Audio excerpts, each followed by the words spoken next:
Welcome, I'm Sustainable Weight Loss Coach Stavros, and in today's video we're going to talk about how to get a great workout and get in great shape right at your house without having to go to the gym.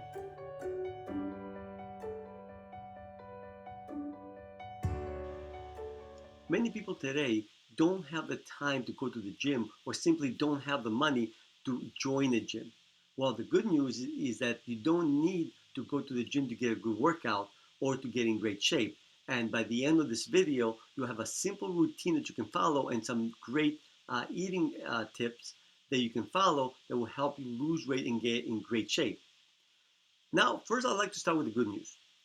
The good news is that you don't need to exercise that much or that hard to get results from your workouts. I find most fitness professionals push people unnecessarily hard because the fact is, unless you're joining the next Olympics or you're trying to make a certain sport or to improve a performance at a sport, then fine, you need to work out a little harder. But if you're just looking to improve your health and lose some weight, keep it simple. You're not going to get more benefits by killing yourself working out. You'll get the same benefits from a simple routine that you would from a much more complicated and much harder routine. So why kill yourself if you don't have to? Right at your house, you have everything you need to get a good workout, okay? Because even if you don't have any equipment, you can get a good workout using only your body weight. Any good workout must do three things, okay? You must challenge your cardiovascular system, okay? And you can do that by simply walking. You don't need to worry about getting your heart rate up at any certain percentage. As long as you get a little higher than what it's used to, you get benefits from it. The only time you have to worry about getting your heart rate to certain percentages is if you're doing a sport-specific training, which is a different story, okay? For the average person just looking to lose weight and improve their health, walking does the trick. If you like aerobic classes, by all means, do aerobic classes. But don't worry about how much higher did you get your heart rate, as long as you get your heart rate up. Second thing a good workout must do is challenge all the major muscle groups, okay? So basically, the three exercises that I recommend that you need no equipment for is push-ups, planks, squats. You do those three exercises, you're good. And as far as sets go, just one set of each will do the trick, 12 to 15 reps. Obviously, the planks don't do reps, so for the planks, says time them. So let's say you can only do 5 seconds initially, that's great. Try to go a little bit longer every time you do it, or at least every week or every other week, trying to increase the time you hold your planks. I'll be showing you a demonstration of each in a minute. And the third thing a good exercise program should do is stretch your muscles. Okay, simple stretching routine, which also I'm going to show you a video of how to do that in a minute. So those are the three things a good workout must do. Now here's the demonstration. Push-ups probably one of the best exercises that you can do for a full body workout. Now there's all different ways you can do push-ups depending on the shape you're in. Obviously the traditional push-ups are like this, and if you're strong enough, these are the best ones that you can do. All the way up, all the way down, right before you touch the ground. Now, your hands, you can keep them out to the sides. You can bring them a little further in, a little further out. All of it is okay. It makes a small difference on what part of the muscle works more, but at the end of the day, don't worry about it. Put your hands where you feel comfortable, okay? Like this. Down and up. Make sure your whole body's straight. Don't raise your hips up as you're going up or down. Okay, so your hips straight, up. Now, that's the hardest level of doing push-ups. The next one you could do is do them on your knees. So you bend your knees. These are much easier. So if you can't do the regular push-ups, you can do them like this.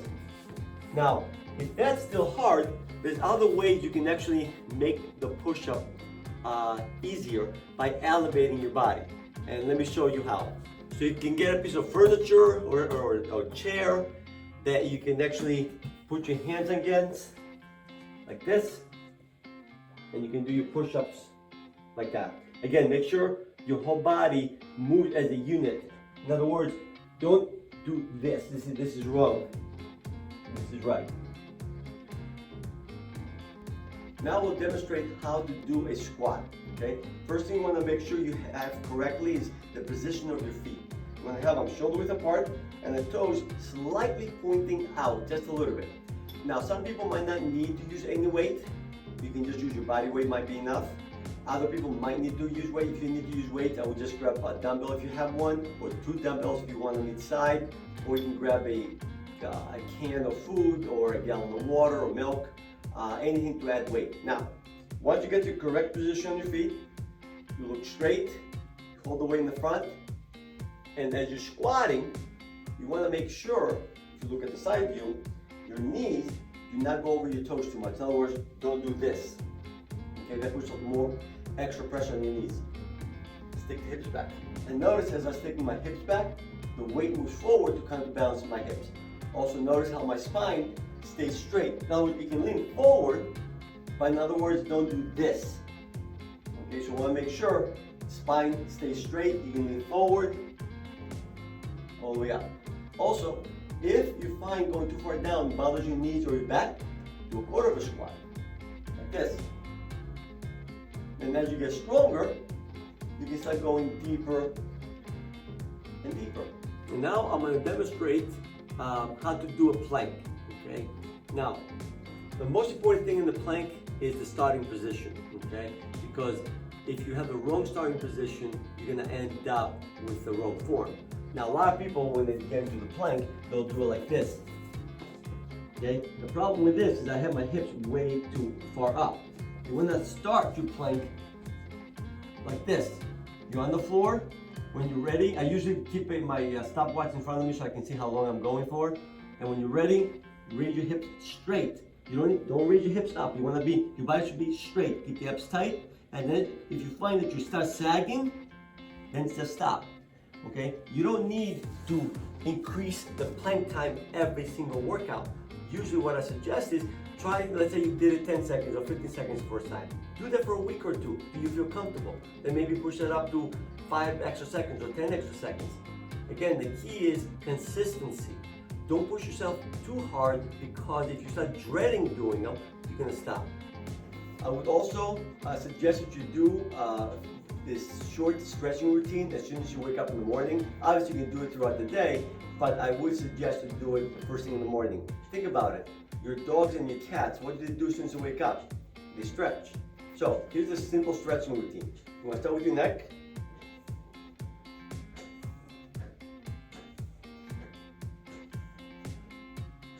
Okay, and then you want to do side to side. Again, each time you try to rotate a little bit more if you can. Again, the idea is to try to take your neck to the full range of motion. Okay, nice and slow. And then I will do the side. As you're pulling your neck this way, you want to drop your shoulder the other direction. You want to again hold it 10-15 seconds on each side, and then switch. Same thing again, drop your shoulder, pull your neck. Again, do it gently. I don't want you pulling any neck muscles. Okay, then I would do my shoulder circles. Those of you that come to me, I'm sure you know these stretches because it's part of our starting routine. Make circles. Notice that I'm not wearing any special clothes to do my routine, because the fact is the clothes do not make the difference. Okay, the workout makes the difference. And then I will do my hips. Again, I will start one direction, and then I would rotate the opposite direction. Okay, again, 10-15 circles are enough. You can obviously do more if you're feeling more stiff. You can obviously extend every stretch longer. The other one I would do for your hamstrings is really simple. Just rotate, toes coming up, you're on your heel, and you lean into the leg. You should feel the stretch on your hamstrings like this. Okay, and then rotate and do the other one. I would do this a couple of times. Okay, and again, the further down you go, the more you're gonna feel the stretch on your hamstrings, like that. Okay, and rotate the other way. And the last stretch I would strongly recommend, it's my favorite stretch, I call it the ballerina stretch. You wanna find a pole, hold on to it, take the outside foot, bring it in, and lean over. As you're leaning over, you wanna use this hand to push away and the top hand to pull. And this is going to stretch all the side. You can rotate the hips forward a little bit if you want to feel the stretch a little more to the back. And you want to hold it 10-15 seconds. Okay? And then when you're done, you want to turn around. Same thing. Take the outside foot in, bring it in, reach over. With this hand, you're pushing away, the top you're pulling. And again, you should be feeling the stretch on the side of the body. And that concludes the short stretching routine, which I would strongly urge you to make this part of your morning routine. I mean, the whole thing took what, less than 5 minutes?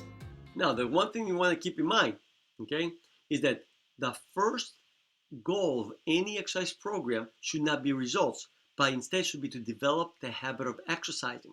That is why I strongly urge you to keep the workout simple and easy to do, because the way you develop habitual behaviors is through repetition. By keeping the workouts short and simple in the beginning, it's easy for you to keep repeating long enough to make them a habit.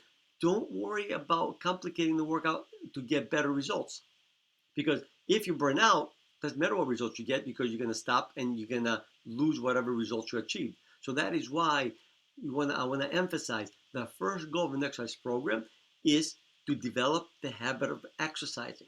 Okay, once you do that, then worry about pushing yourself to get even better results.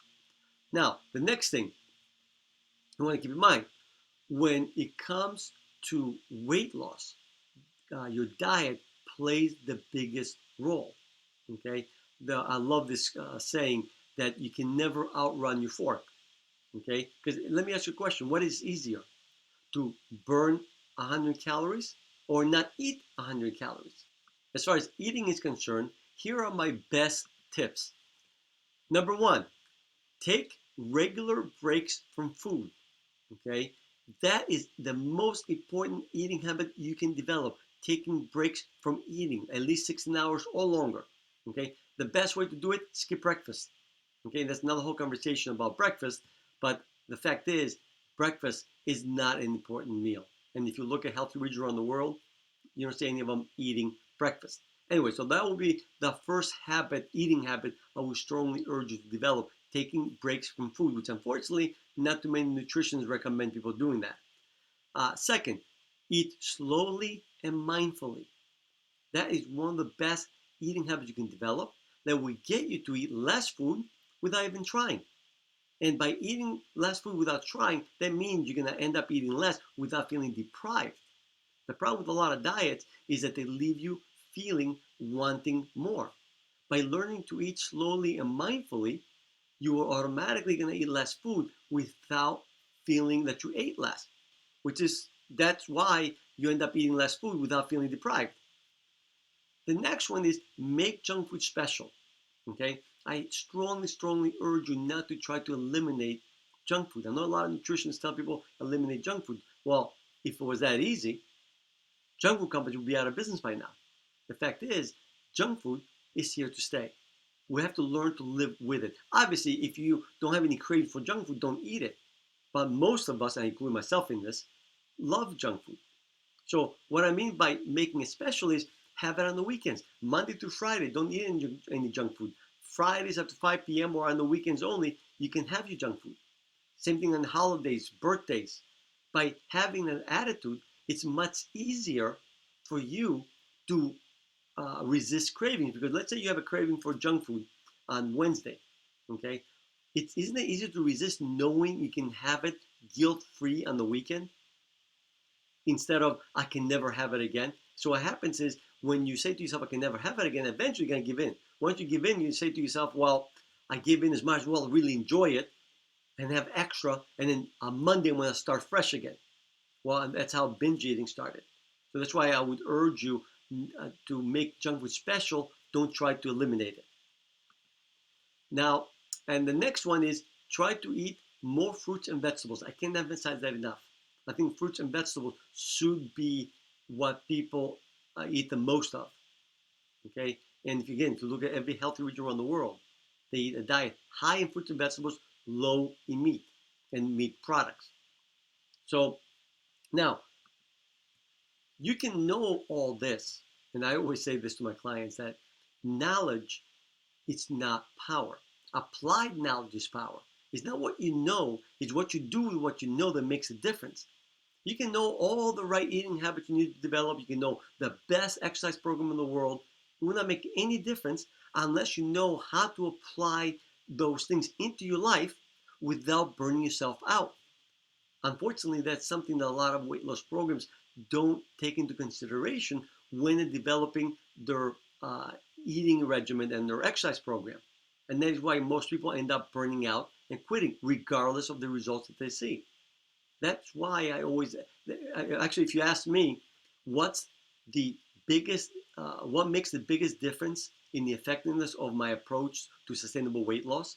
It's not necessarily the habits that I'm teaching. Yes, I am teaching some eating, how to eat habits that no other diet teaches. But the biggest difference is how I help my clients apply those habits into their life so they become habitual. Because the bottom line is, only sustainable changes in your daily habitual behaviors yield sustainable results. And I can't emphasize that enough. Let me give you a quick recap of the main points I want to make sure you leave with from this video. First, workouts don't need to be long or complicated to be effective. Second, the first goal of an exercise program is to develop the habit of exercising. Third, diet makes the biggest difference when it comes to losing weight. And remember, knowledge will not make any difference unless it's applied. If you need help with applying all of my advice, check out my Simple Way to Vibrant Health how-to guide. You will find a link in the description of this video. I hope you enjoyed the video. If you liked this video, click the like button so I know that you did enjoy it. Comment below if you want me to cover something specific. And don't forget to subscribe by clicking the subscribe button below so you never miss a video.